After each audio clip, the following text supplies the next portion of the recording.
samen met Karel of heb je al nog een beetje? Ja, een beetje voorin, hè?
May I kindly request the male professors to take off their caps?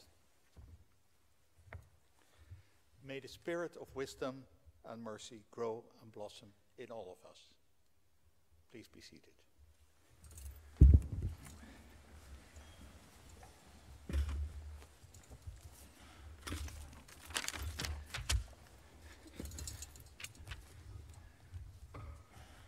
I welcome you all, and in particular Mr. Gert-Jan van Stam, to this academic session on the occasion of the public defense of the dissertation Reflections, a Narrative on Displacement of Technology and Meaning in an African Place. We have quite some guests from outside. Professor Mutale of the University of Manchester, Professor Koch of Carnegie Mellon University, Dr. Nakasipwe from Bara University, Professor Dr. Nouwen from the Erasmus University in the Netherlands, Professor Abraha from Mekelle University in Ethiopia, and Professor Bisiamde, the second row there. They will be in discussion. The promoters are Professor Reis and Professor Mawere from Great Zimbabwe University, and Professor van Oortmersen, and also present Professor Heinders of our own university. All very welcome for participating on this event. I give the floor first to Professor Mawere to ask the opening question. Okay, thank you. Mr. Gert-Jan, can you briefly share with the audience your work? Thank you, Professor. Thank you.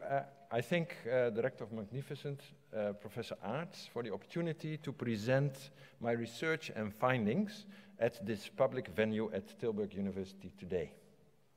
I recognize the presence of esteemed academics, just introduced, and practitioners of life from all over the world, both present here in Tilburg in person and linked live through the internet or accessing this through recordings. I especially salute those that view this stream from Masvingo and Murabinde in Zimbabwe and Macha in Zambia.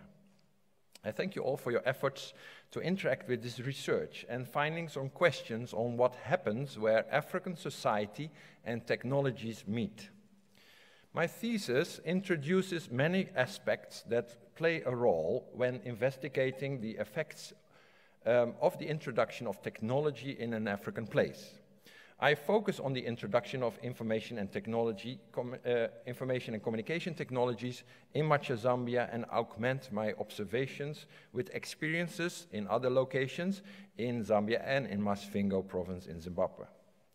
Most insights presented comes from living research, systematically studying people and systems while I live and work with my family and friends immersed in an African community. My thesis presents a narrative, a story, of how I performed the research, what I noticed, and present collaboratively developed writings, deduced ideas, and new theories. I am honored that we stand as a team in front of you. Although today protocols position me as the prime actor to defend this work, we are standing here together. My paranymphs, among many others, have purposely undertaken the long journey from their communities in Africa and other places and to stand together with me today. They have sacrificed resources and efforts, and the communal grace of communities and the permission of governments empower us to be here together. Their presence is, I propose, their presence, I propose, is an important part of the evidence that is being presented here today. In the first part of my thesis, I show the rationale of the authority and self-determination of African communities. Therefore, before discussing anything specific on my research, I want to assure that we are together, that we act within the crystallization of African philosophy as in Ubuntu Unhu. Thus, I want to test the oral permission to interact from an African place. Only after such an approval, as I wrote in the thesis, I feel properly authorized to make clear what is commonly known in many African rural settings.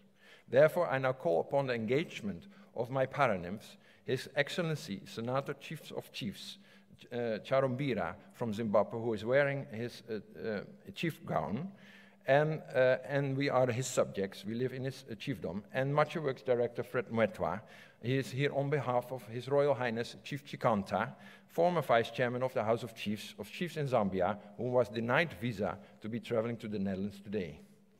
Therefore, Your Excellency, Chief of Chiefs, Charumbira, I highly respect your authority. It's an honor, and I thank you and the communities you represent to be here with me today. Do you permit me to speak and disclose what I have learned from your communities, from the position of an African community, and disseminate the knowledge gleaned from the community in this academic place? Thank you. On behalf of the Royal Highness Chief Chikanta of Zambia, and on my behalf, Chief Charumbira from Zimbabwe, I grant you the permission to share and disclose all the findings that you came across during your research. Thank you very much. And Director Fred Mwetwa, the same question to you, sir. Thank you very much. On behalf of His Royal Highness Chief Chikanta, and indeed the community of Macha, I grant you permission to disclose the findings that you have found during your research. Thank you. Thank you very much, dear Rector Magnificus, dear members of the committee, and dear audience. The past few minutes are an embodied performance of what I wrote about in part 1 of this letter to the leadership of Macha Works. In part 1, I present how I and other foreign to the local African communities are handicapped to appreciate African inputs by an affliction like color vision deficiency. Color blindness is a condition apparently the case in 8% of men in Northern European ancestry, and I'm one among them. There is a development of glasses that allow certain people to see colors again in a purposefully developed and glasses that keep in mind the physiology of the eyes for colorblind people. Then they are able to see the colors. Likewise, in my work, I try to provide an academic lens that might help to appreciate the cultural colors, keeping the philosophy of African worldviews in mind. Usually, technology is developed and introduced from Western definitions of the world we live in without taking into account African views of the world. And in part 1, I describe aspects that hamper acquiring such a view. Among other subjects, I touch upon academic framings, orality, theories of knowledge, and the terrible three, which are Orientalism, imperialism, and colonialism. In part 2, I present engineering and technology in an African place. Africa shines a bright light that prioritizes community. This light is often misunderstood as it seems overshadowed by colonial meddling. This is especially true when African communities interact with technology involving foreigners. I've had the privilege to bask in such an African light since 1987.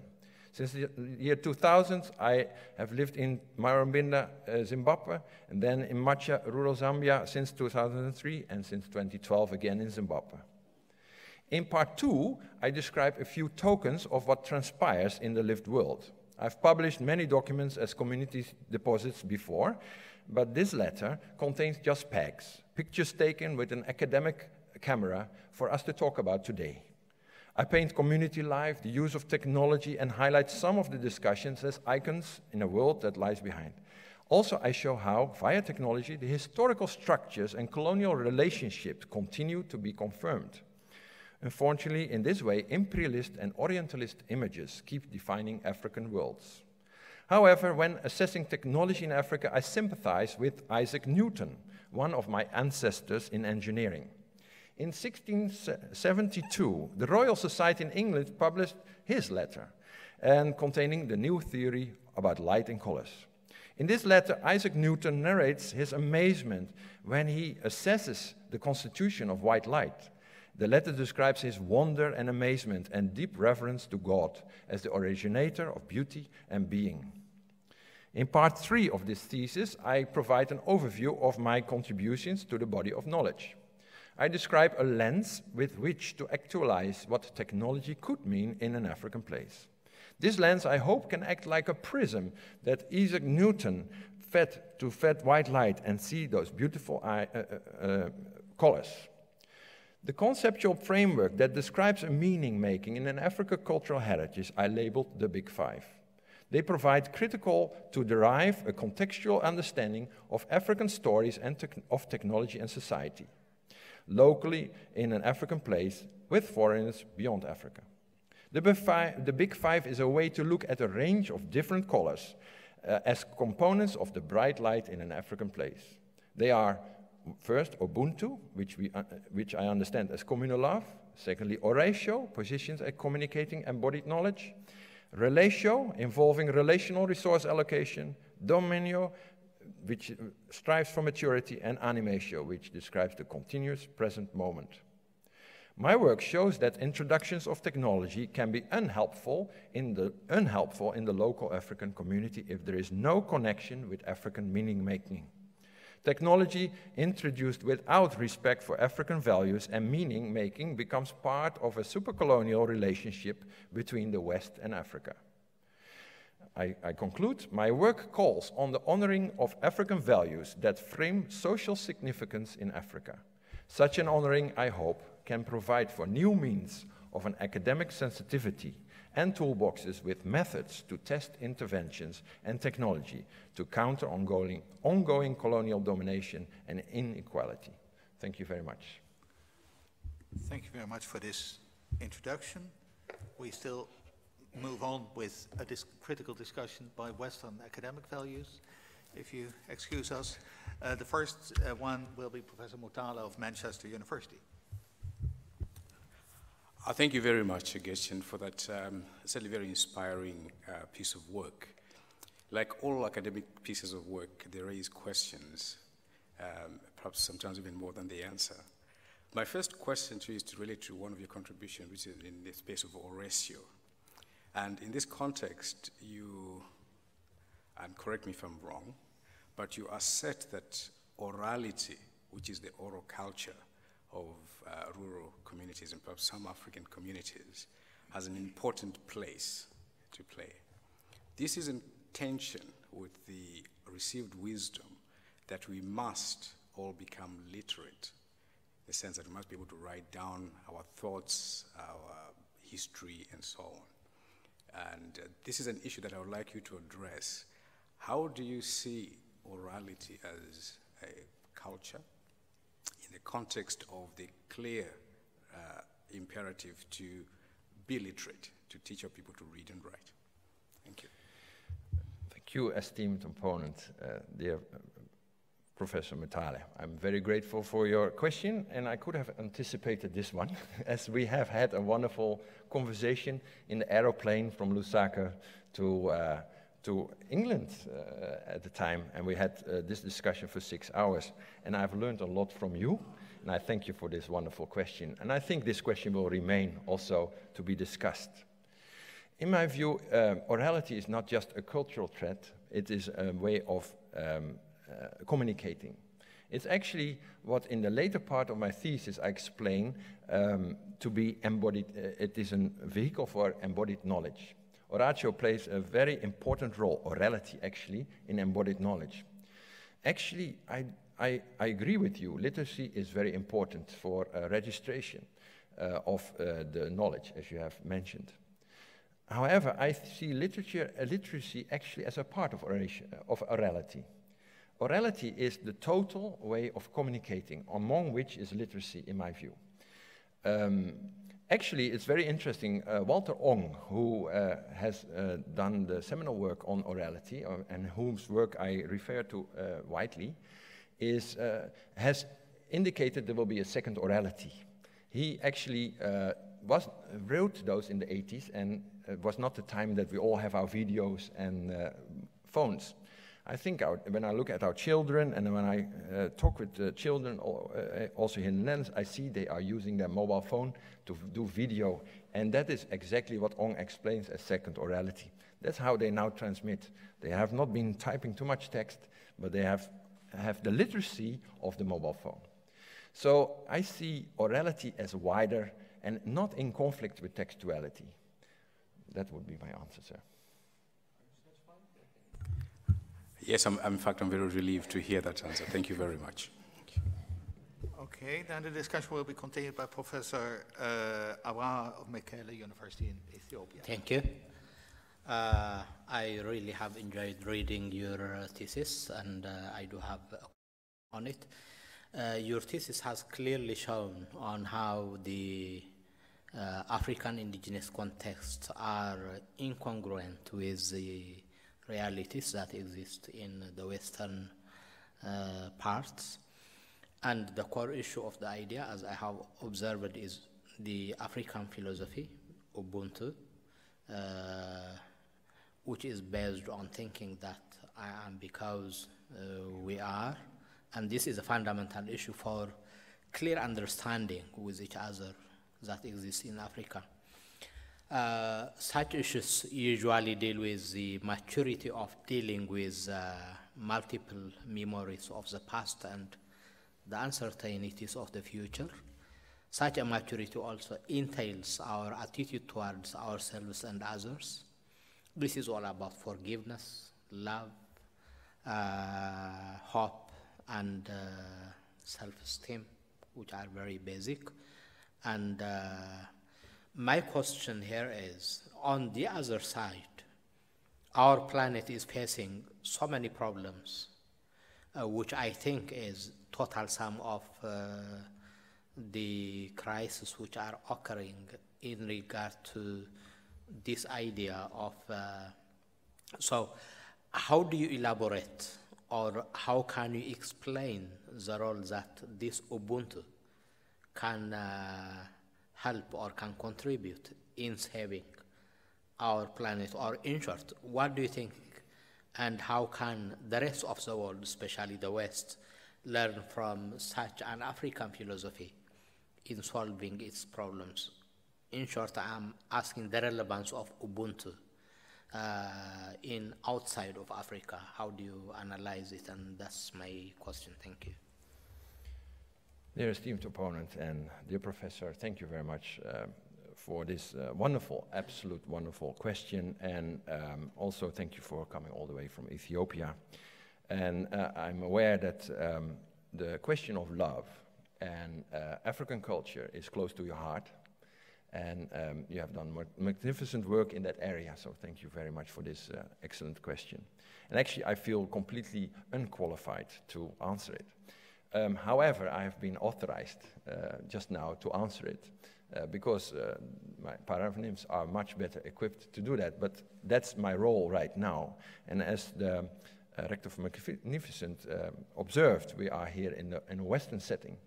And that we discuss this in this forum right now with our team standing here is proof that there is interest in Ubuntu, which is already in itself an embodied hope-giving event that we are experiencing right now. To come more into the specifics of your question, is there hope, is there something that we can learn? I think the thesis gives a number of frameworks that can lead in to such a discussion. The framework of paradigm switching, which actually helps to explain how come that sometimes it cannot be recognized. In an environment that currently is, there are big questions in the West about what's next, global warming, all these aspects. And the inputs of Ubuntu are crucial to understand how to, in my view, how to deal with those questions. And several tools sort of are given in the thesis. But undeniably, and I'm proudly that we stand and you have all come together, I think we have done that because of Ubuntu. It is a cry to say this is important. And how come that Ubuntu is so strong is because of the supercolonial times we live in, Those who are having difficult times have character. They know what they know. And that is, we can summarize that in Ubuntu. So I have great hope that as soon as the world really is going to search, and when we have concluded here today, and when we continue working collaboratively, and these kind of forums allow us to speak, that's when it's being heard. So I thank you very much. Thank you. Thank you. Immediate. Okay, then discussion will be continued by Professor Koch of Carnegie Mellon University. Thank you very much, and thank you for honoring me by allowing me to be part of this committee, inviting me to read this magnificent document.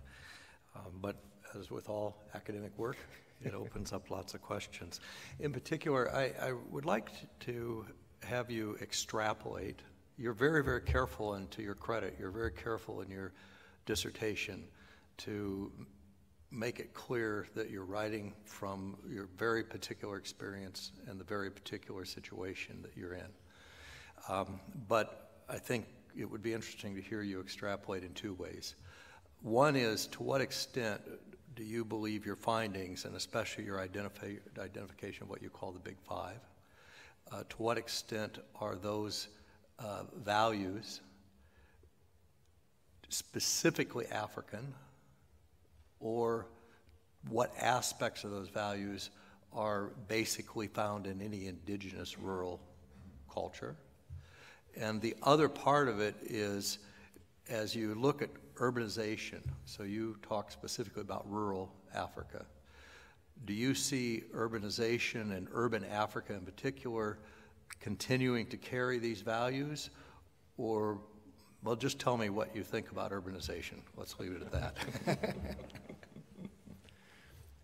Dear esteemed opponent, Dr. Koch, again, it's very significant to receive this question from you because of your experience as also an expatriate living in Rwanda, flying from Rwanda, and playing such an important role in the Rwandan development, which is sometimes described as the Pearl of Africa in the sense also for ICT. So we look for your guidance also, and I thank you for coming here today. These are absolutely wonderful questions. The Big Five, yes. Actually, it's a question of methodology first. And the methodology of the extended case study and how Michael Burroway put it actually explains that you can come from a small observation and drive big pictures. That's what I dare to do, but I hardly dare to say it because that is even more constrained in an environment like this. But there is big opportunities indeed to expand on the Big Five within the methodology of the thesis and expand it further. Because indeed, I agree with you. I think these values are present in almost every human being. African people are not different than anybody else. We're all the same in the eyes of God, first of all, but secondly, we are all human. And thus, I recognize the Big Five everywhere. However, in an environment like in the rural areas where resources are very constrained, they really come to the fore, because this is really coping mechanisms also and how to keep the community alive.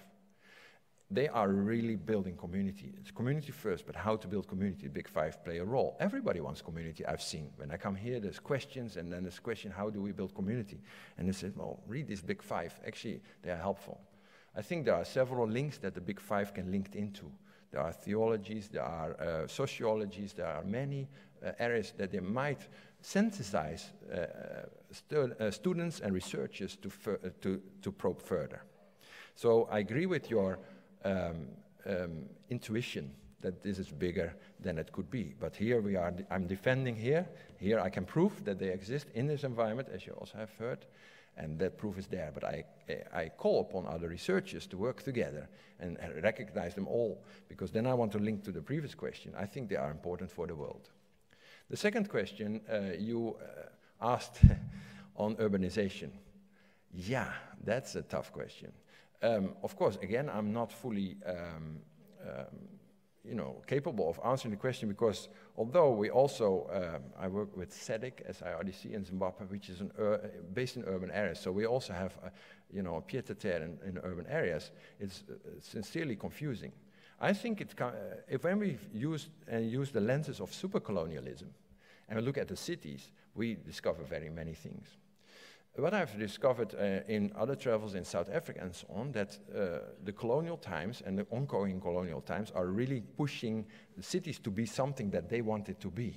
And it's not necessarily whatever that means African want it to be. It's just there because of the capitalistic systems, of markets, principles, and so on. I meet lots of friends who live in cities who I've seen are struggling to bring these things to the fore. But I have recognized a desire to bring them to the fore. We call that in Zimbabwe kamusha. We want the kamusha going to where one comes from, which is most of the time not in town, is really influencing life. So I would like to say that urbanization is a big question, a very important question because of the growing urbanization. But again, the lenses that I hope this thesis provide can give some new perspectives in looking into urbanization and start to recognize the local value systems that hopefully can counter some of the very difficult situations that people are in cities. So I call upon using this and almost re-establish community again, also in cities, and I hope that we can do that together. Let me follow up. I mean, obviously, you've lived in urban Africa as well as rural Africa. Do you see and feel that these values are being retained in some ways? That there's a distinctly African dimension to the urban Africa? Yes. Or do you see the urbanization militating against them? No, I see it. Yes. I recognize in the urban area. I will give you an anecdote. This is not in the thesis, but when we were working with our technology partners in South Africa, who was showing a big place 70 kilometers away from Pretoria, and I asked the ones who drove me around in this big town, can I see the chief, please? They were looking at me in wonderment. At the end of the day, we met the chief. So he was there, but he was, it was difficult to bring it out. So that's why I say profoundly, yes, I've experienced it in my research. There's much more to report than in this book is, but yes, I'm hopeful. And I'm convinced it's very important to study it because it is a very major issue. But yes, my answer is yes. So I'm going to just end with a comment. Yes. As an American, I didn't realize how we are so extreme as individualism until I lived in Europe for a period of time, and now certainly in Africa. And although you're claiming and saying that these values permeate all of humanity, they certainly don't permeate all cultures equally. Mm-hmm. And I have to confess, reading some aspects of your work made me yearn for wishing that my culture had a little bit more of some of these values. So thank you. Thank you. The discussion will be continued by Dr. Nouwen of the Erasmus University in the Netherlands, in Rotterdam. Thank you very much. Dear candidates, to start with, I would like to congratulate you with your thesis, and I would like to congratulate your promotores, as well as your family and your friends who are all here. So that's to start off and to compliment you with this book. And you're standing here to defend your thesis. Now, like you, I'm tall, I'm white, I'm trained in the West, and reading your thesis, I get confused. And perhaps even more confused because I'm a medical doctor, and a medical doctor is really practical and not so much about philosophies. You just want to do, you want to act. And if I read on page 350, at the end of your thesis, that foreign academic research and technology for development are embedded in power-based institutes situated in the West and are insensitive and most unsuitable for use in African practice and cultures, I get even more confused. Yes. So then I ask myself, why am I in this committee? That's one. But the other thing is, and that relates to the question just posed before, I have really two questions for you. One is, if I read your thesis and if I look at the big five, then and I heard you yesterday teaching my students in Rotterdam, and I hear about communal love, then can I translate communal love to solidarity? And can I, if so, translate that to what people now in the West, although life is better in the West than ever before, if you look at life expectancy, if you look at healthy life expectancy, if you look on every marker that's there, perhaps not loneliness, but that's something you touched upon yesterday as well. Is that not something which we had in the West in the 50s and the 60s? And then I come back also because you have this statement about the center and the center of the center and the periphery of the center and the periphery of the periphery.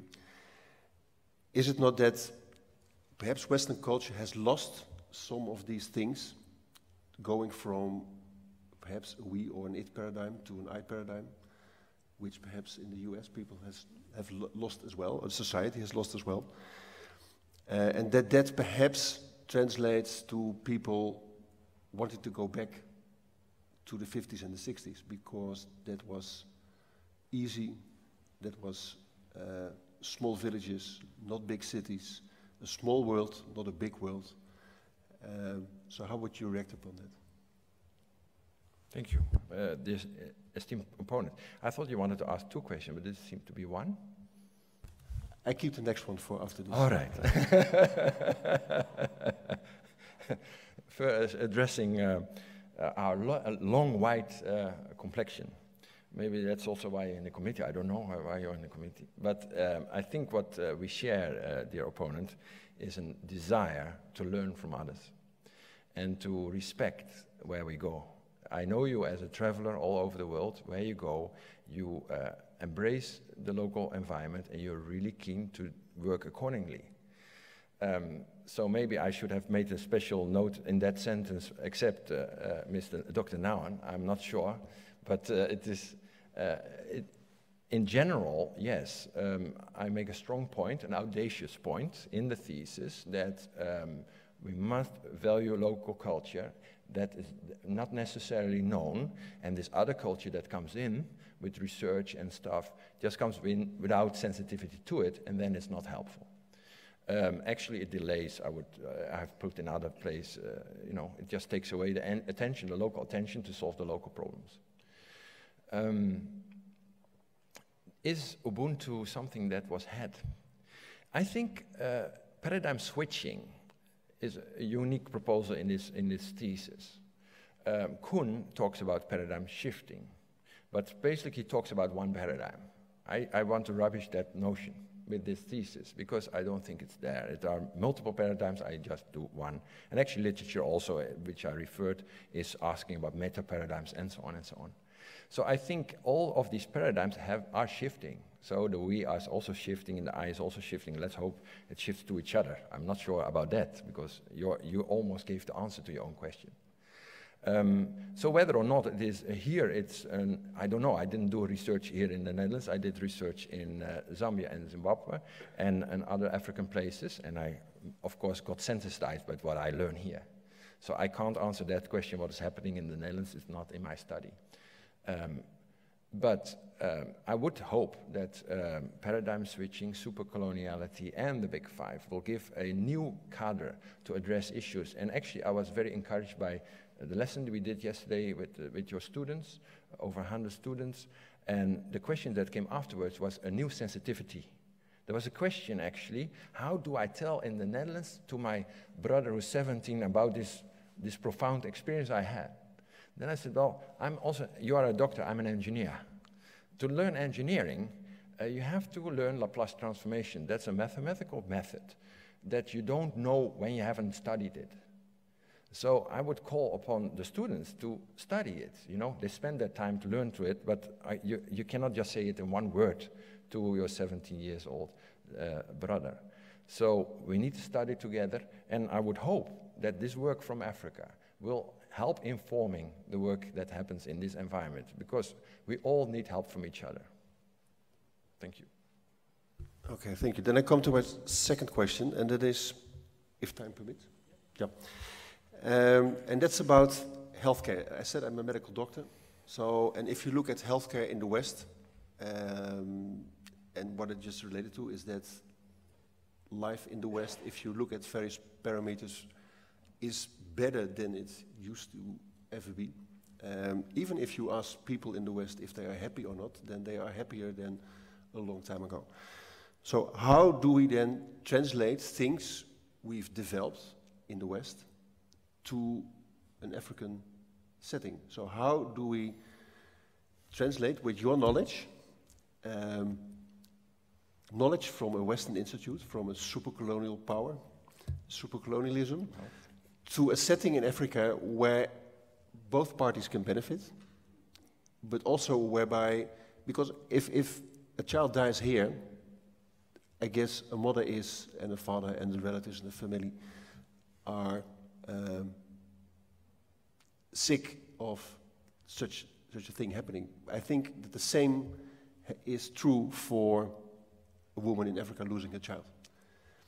That he or she will be as tormented by the death of a child as people would be here. But perhaps that's my prejudice. So my question would be, how would we be able to, learning from your experiences, connect the two worlds and improve healthcare in Africa, especially in rural Africa? Thank you, esteemed opponent. Now you're coming very close to home, because my wife is also a medical doctor. And we live there, and we try it. So what are we trying? And some of your, from the engineering perspective, because doctoring and engineering, you know, it's a different subject, but it's, there's some analogy in the methodologies. It's a bit the same. In my thesis, I really stand against ICT for development to a certain extent. You know, this for development thing is yeah, it's fantastic here, so it should also go there. That's an assumption I don't agree with you on. I fully agree with you when people stay alive. They shouldn't die. So I'm with doctors, keep people alive, there's no discussion there. But all the other measurements of success of the medical profession or the technology profession or whatever, those measurements, I question them from the perspective of who set them, who set those rules for measuring success. And in engineering, I found that most of those measurements are being set in conference room in this part of the world and not in the southern part of the world. So I question, I'm not giving answers, I question whether or not the assessment of success have been defined by the community who is supposed to reach that success.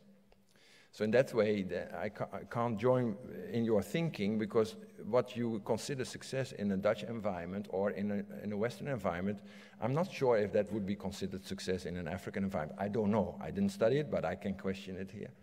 So therefore, on the engineering side, I tell people first, well, you know, if you read this and you agree with it and it teaches you something, go and listen, you know, what it is. And I know you do, so I'm not, but in general, I think in the professions, the WHO, which is certainly based in Geneva, has a lot of rules, as far as I know, and I'm not so sure how Africa is contributing to it. I don't know, I didn't study it.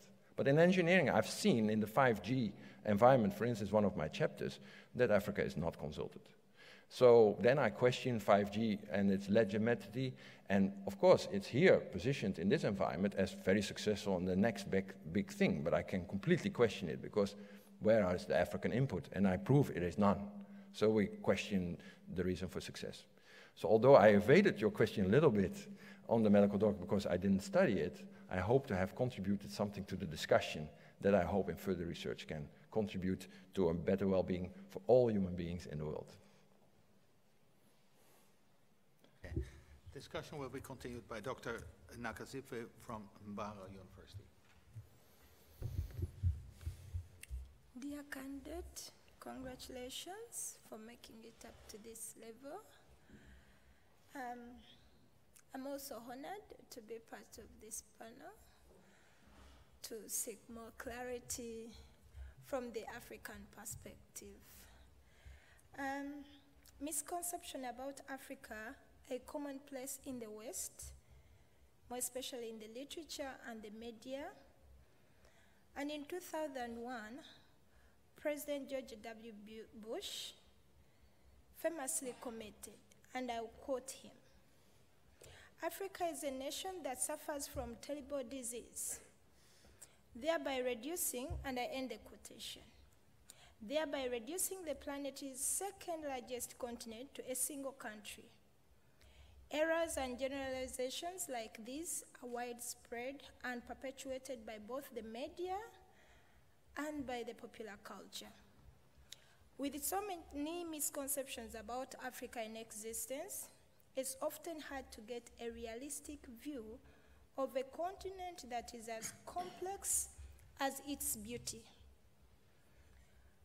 On page 167 of your thesis, I read a similar statement, and I quote you, "Rural Africa is often in survival mode, surviving the HIV pandemic, staying alive in situations with rife and malaria, TB, and other diseases.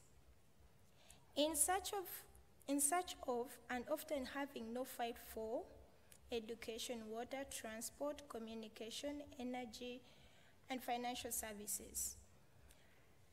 I end your quote. Does this statement not equally portray Africa as poor in denial of its vast diversity?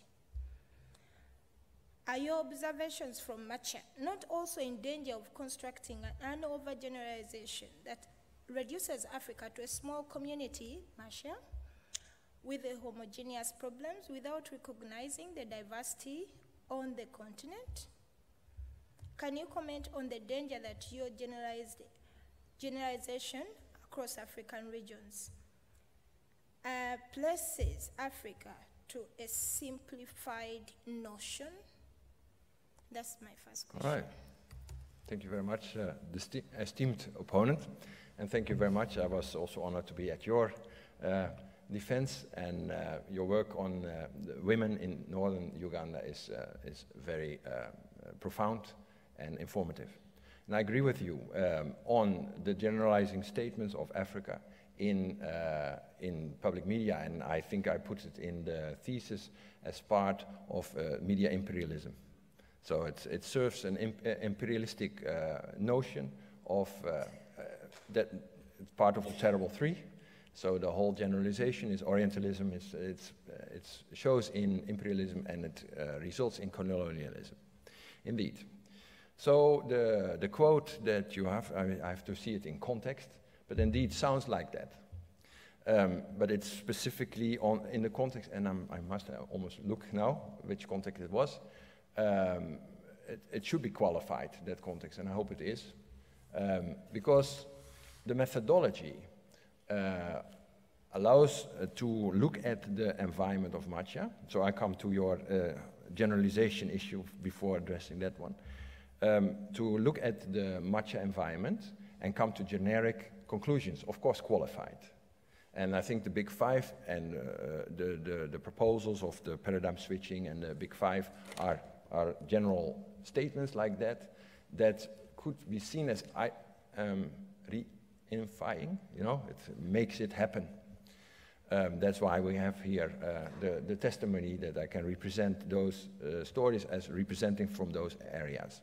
I have explained in my dissertation where I've been and not been. So, and then that statement that in the rural areas in survival mode, actually we also live in the rural areas, very often in survival mode ourselves. So this is a statement in the context, I hope it's qualified around the context, that we have seen a lot, yes, so I would stand with the statement in that environment that we have been visiting, yes. And then my second question,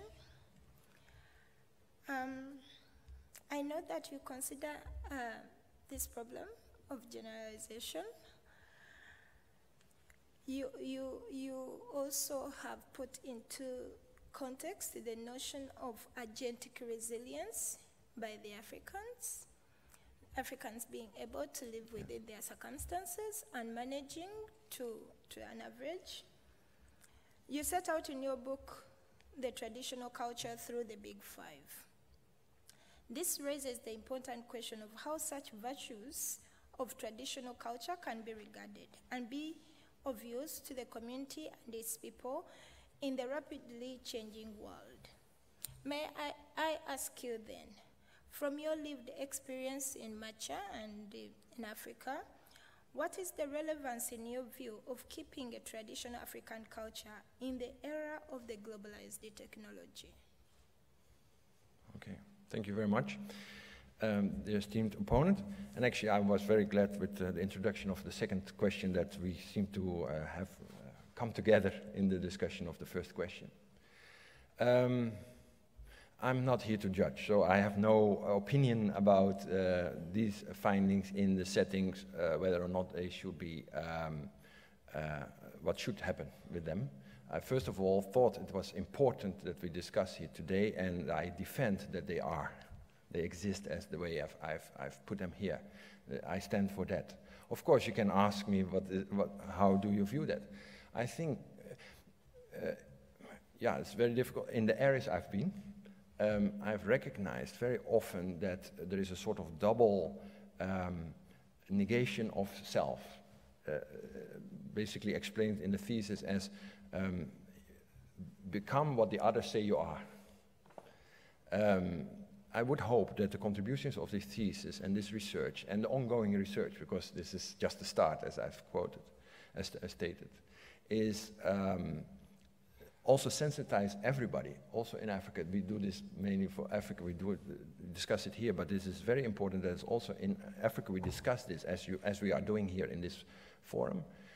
What the values are, do we recognize them ourselves in our communities when ours is in Africa? And I don't think everybody does. But I would state from the research and the proof that is shown and the derivatives made out of that I stand for this result. And I would hope and look forward to engage with universities all around the world, but especially in Africa and in our community, like Macha, Great Zimbabwe University, and UNZA and others, to discuss this question you have just posed. Because I think it's not up to me to answer it, but it's up to our next generation, our students, of texts like this and other texts to come to their own well-balanced view on the question that you've just asked. Yeah. Okay, then the discussion will be continued by Dr. Bisiande of the University of Luxembourg. So, I was told that the praising should come later, but let me just say that thank you very much for documenting in textuality all the values that have been vehicled in orality. So what's interesting is that while I was reading this, I kept nodding at every page until my neck was a bit okay. But then in the end, I have a couple of questions that were raised, which start with the question, Gertian, what do we do now? Okay. The esteemed opponent, I want to return praise. Thank you for this question, and thank you for your hard work. Especially, although you're introduced from the University of Luxembourg, I see in you Université Ouagadougou, and the hope of the students that we met in Ouagadougou discussing this exact thing. Because this is us. You also, members of the committee, member of the public, the chief, the director, this is your work. I'm just privileged to present it here. So you nodding, I hope you recognize your own contributions and the contribution from your students and from the communities. I have other people that also, will be sort of doing this, but sort of what next? The same question. If this is true, what does that mean? And maybe a little bit like Dr. Nouwen's questions, how do we do this? And that is, we are here in an academic institution. Our hope is in the students that walk around. I'm a student, and maybe that sort of finishes now. And then it's time to teach. And to humbly propose these kind of proposals to our new generation, who will be the new leaders, who will be implementing the what next. So my what next suggestion is, let's work together and and I know you're doing it and all the professors with you, is let's teach the next generation to be sensitive to the community, to be sensitive to their own cultural heritage. And I would, in Zimbabwe, at the Great Zimbabwe University, there's a wonderful new development, which I also reported in the thesis, which is a school for cultural heritage and international diplomacy, where there will be first being studied what does it mean to be me in this area, the self from that area. African philosophy, this is Masvingo's African philosophy, Zimbabwean, and so on and so on. Then the international ones, because we need to know them all. And then how do we negotiate in our global community? The same question that was asked there. So my what next is, my hope is in the new generation. But I also say it's our responsibility, and depending on your verdict today, I will also take up that responsibility, because this is just the start. What next is that we as a committee, as audience, as everybody that listens to this defense, is to take up each of our responsibilities to make a better world. And in Africa, I've learned that there is wonderful African values, qualities, whatever we call it, because even that, I want to question what we call it. Let's come from our cultural heritage, our roots in African philosophy, discuss it. It's not long that that is possible. In settler colonialism was not allowed. So it's relatively young, but it's a thousands of years history. Let's bring it to the front. Let's put lenses on. Maybe some I've proposed. Others will propose others. It's good, but let's discuss it. Because right now, it doesn't happen. I salute TilburgUniversity, my promoters, to allow this to happen today. I salute my Paranymphs to be here, standing with me today, because I don't think that happens often, that somebody stands up and there's an African knowledge that can be opposed, but not given in yet, in discussion. So I think there was a question from Dr. Kroch about love and how it should be seen. I think love, communal love, oh no, sorry, that was means that we are together, we are complementary.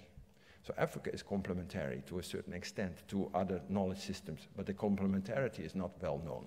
So what's next is to discuss these issues of what does it mean to be who we are in the Netherlands here, in Zimbabwe there, in Burkina there. What does it mean? And from our diversity, then build a better world. And that's the students that are out there that are going to do that. And we are there to lead them. That's why we have this setting right now. So that's my answer. Do I still have time for two? Okay.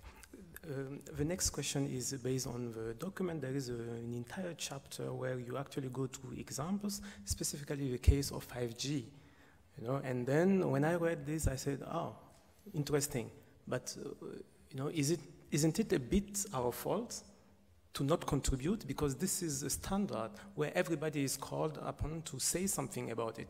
If there is nothing about Africa in it, it's because we didn't propose in the first place. That's one. And second, what prevents us from having a big 5G in Africa? We can do it, right? Yes. Yes, a fault finding is a difficult job. Okay. Because what somebody sees as good, others sees as bad, and so on. I think the model that I propose in the thesis of supercolonialism sheds light on this issue. That's actually why I put the proposal that, not specifically on 5G, I propose it as an icon, something to look at and maybe also recognize somewhere else. Of course, Africa's voice is not heard in many developments, HDTV or 5G or I don't know what, in technology in general. We can blame ourselves from in Africa to not doing that, but also we don't have the resources for that because they have been disappropriated, as I've explained in another chapter. So it's a double-edged sword. The only thing what indeed we need those proposals. I would hope that what we do today creates space to do so. By having this published this, at least it can be known that we maybe didn't do it from the African perspective. At the other end, tickets from Africa to places in Houston or even the Netherlands are pretty expensive, while if you fly from Houston to the Netherlands, it's 1/3 of the cost sometimes, So we have big barriers to overcome. So then we come into policy proposals. Of course, now it's the politics to make available resources to the right causes. Our role as academics is to put in good proposals to the government. I'm not sure if we did. Maybe we already thought we couldn't. Well, I know my colleagues at SEDEC, I know the colleagues at SIRDC, I've seen your colleagues in Ouagadougou, very capable of giving fantastic contributions. So I call upon us, from an academic point of view, to develop together with our students policy proposals to politics to make available the resources, and then indeed forcefully go into 5G, using the not individualizing but communalizing technologies. And I'm sure that everybody in this world is looking forward to that. I give the word again to Professor Mutale for another question or follow-up. It probably wouldn't be very different from what was asked earlier, but really, maybe as a comment, we certainly need to move from the stage where we analyze and understand to finding solutions. And particularly your anecdote on 5G, I think if we externalize the problem in the sense that, well, we have not been invited to make a contribution or being ignored, isn't that really a problem of the one that's being ignored? I think we need to find a way to empower ourselves to have a voice and to go to the forum and make our point. Because nobody's going to give you anything if you don't, or if they perceive you not to have anything to say. You must stand up and be able to make a contribution positively by yourself. So in other words, if this work can enable the empowerment of the African engineers and scientists to be able to take their rightful place on the world stage and make contributions that affect them, then that would be fantastic. Thank you. The session is adjourned for the deliberation. Please wait for the return of the committee.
Dear candidate, the doctorate board, yeah, well, I'm too quick. You stand here, yeah. Dear candidate, the doctorate board of Tilburg University has taken note of your dissertation and have heard your defense and appreciated it. The doctorate board has decided to confer upon you the doctorate. Professor Mirjam van Rijssen is authorized to bestow this dignity upon you. It gives me great pleasure to accept the task assigned to me by the Rector Magnificus of the University. By virtue of the authority granted to us by the law and by the regulations of the University, in accordance with a decision by the Doctorate Board of Tilburg University, I hereby promote you, Gert-Jan van Stam, to Doctor. You acquire hereby all the rights that by law or custom are or will be attached to the doctorate. Apart from the rights, a doctorate also comes with obligations. These, first of all, include the execution of research and all scholarly activities with the utmost integrity.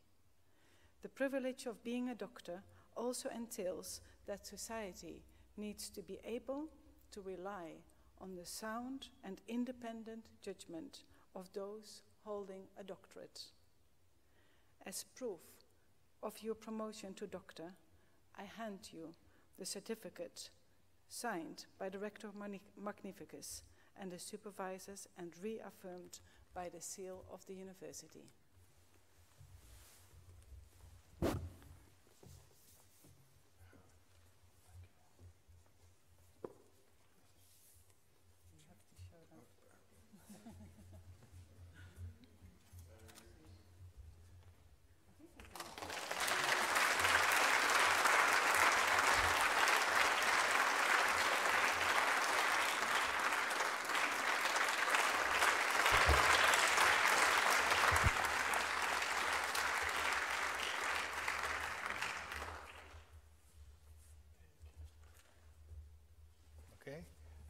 Please turn. I perform a most pleasant task on behalf of the university to congratulate you, very learned doctor, with the new degree. Thank you very much. Please be seated.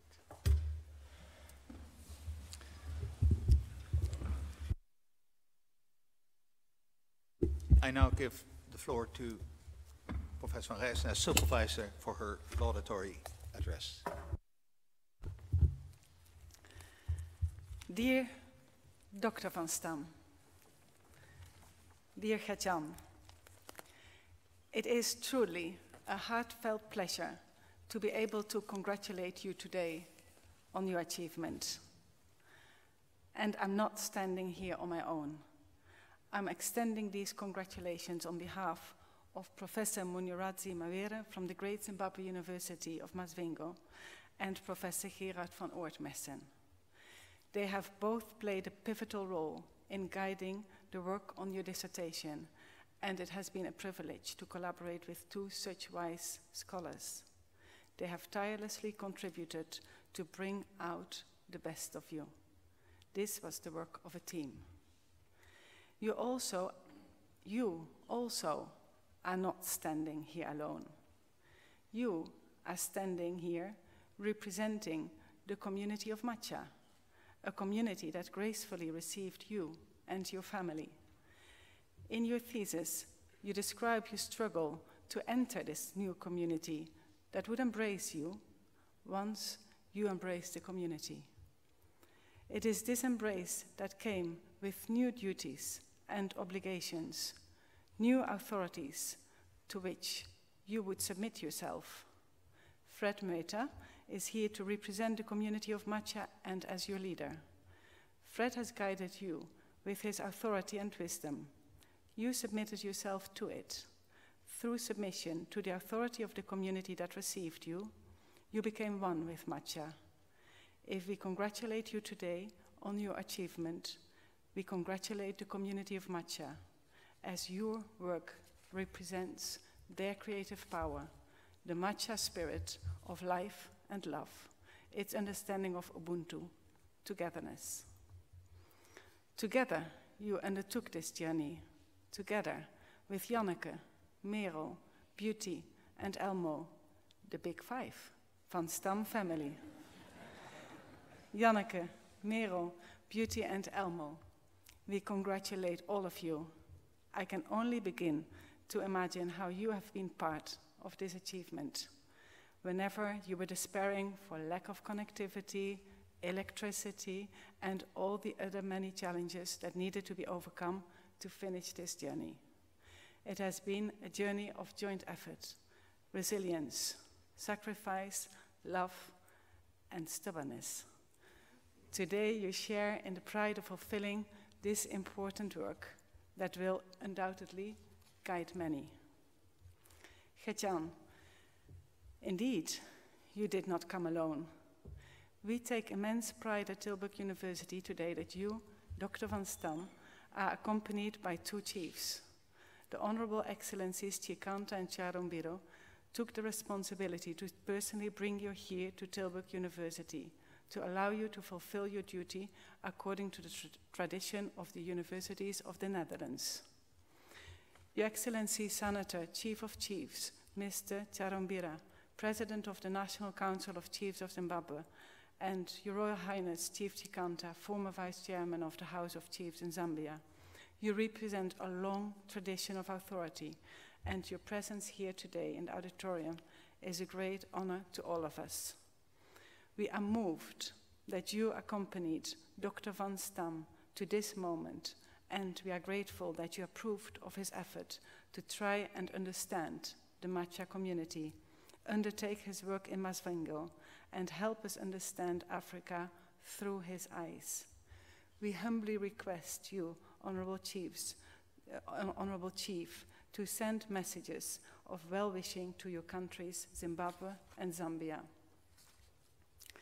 We are now connected as one family through this achievement, celebrated in this moment, and with our joint aspiration for a future in which Europe can learn from the African spirit of Ubuntu.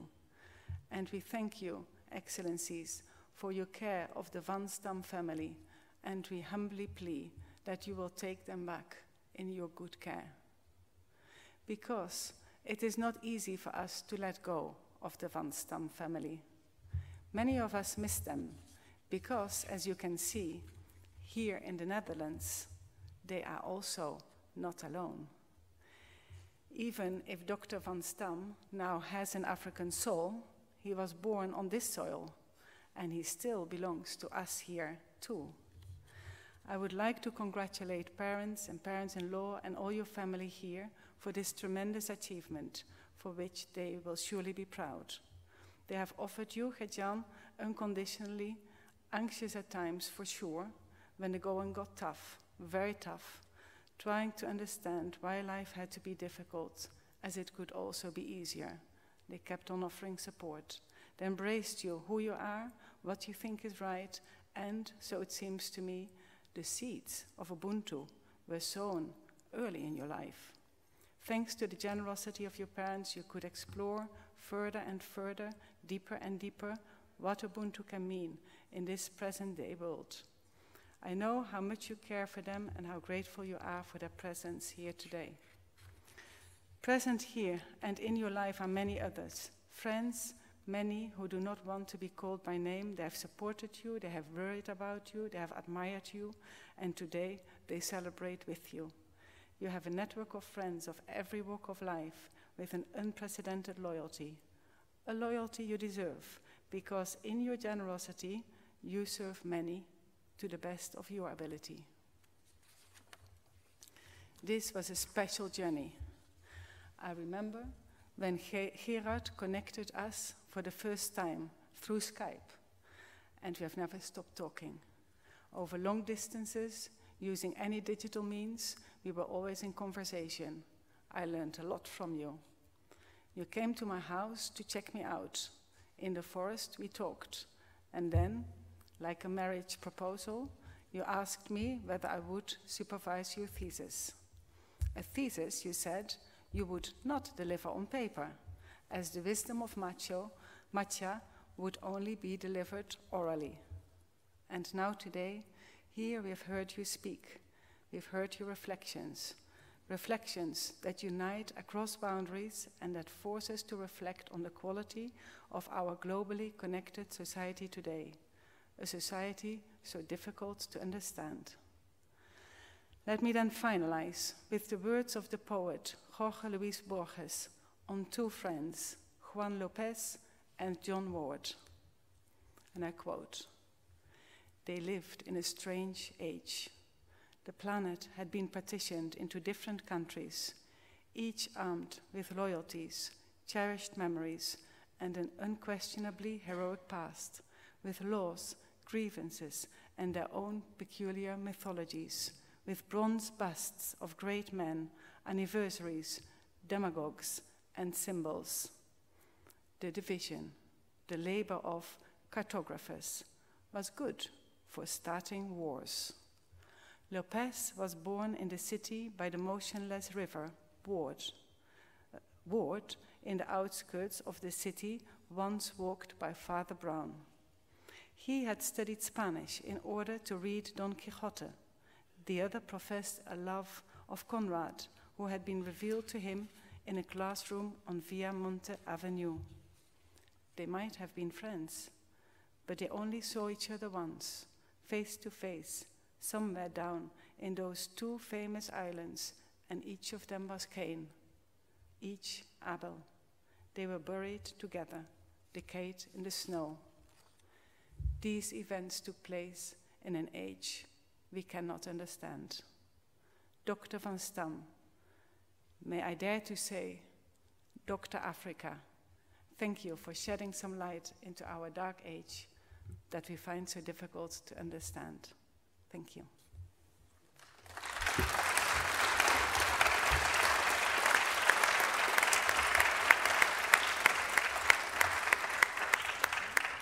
You will have more opportunity to congratulate him during a reception, but that will not be in this building, I understand. But, well, probably many of you know already, and others should connect. The committee will withdraw, and Dr. Van Stam as well, first to a room to the side here. Please stand up.